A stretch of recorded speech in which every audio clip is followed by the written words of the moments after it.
New Yorkers are accustomed to big events and worldwide attention, but even the most skeptical of them were doing double takes the week of June 3, 1995, as 4 giant movie screens arose over the treetops of Central Park, and a mammoth stage was being constructed on the Great Lawn. It was all part of the preparation for the world premiere of Disney's 33rd animated feature, Pocahontas. The event took more than 9 months to plan, and according to Richard Cook of Buena Vista Pictures, the several weeks before the event were a little hectic. Over the last couple weeks, we've been virtually working 24 hours a day in order to get it ready for Saturday. Around the site, New Yorkers enjoyed their daily routines in the park, almost as usual. I've heard that it was big, but I just came by today and wow, it's pretty big. The more people in Central Park, the better. We love it. Right, Mountie?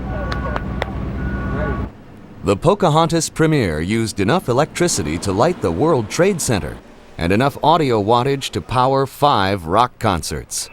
But technology wasn't the only consideration in planning the event. We're coming into an environmental area.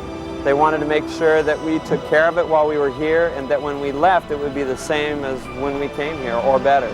The premiere in the park required the efforts of more than 1,500 workers, both for the film presentation and the live stage events that preceded it. The audience was chosen by random drawings held around the United States. The more than 100,000 people began arriving in the afternoon to stake their seats on the Great Lawn and enjoy the time before the screening with friends and family, street performers, picnic suppers, and a variety of special live pre-show performances on the gigantic stage. New York Mayor Giuliani saw the event as perfectly suited to the New York personality. It really is a tremendous sight, and it gives you a sense that something like this could only be done in New York City at this magnitude and with this kind of flair. As Richard Cook watched months of intense planning and hard work come together flawlessly in the record-breaking event, he was pleased.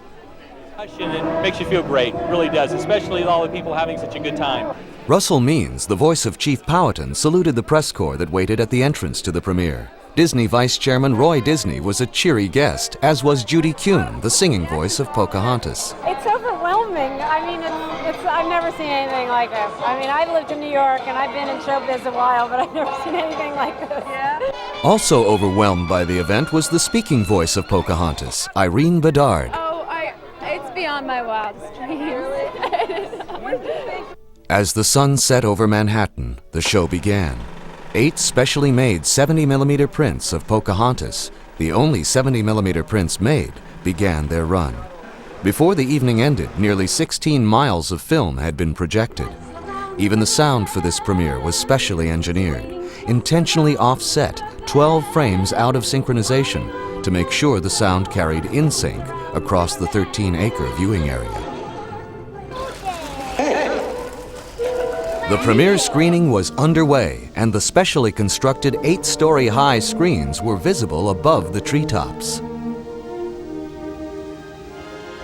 In true Disney fashion, a special live show and sensational fireworks display brought the largest film premiere in history to a suitably spectacular close.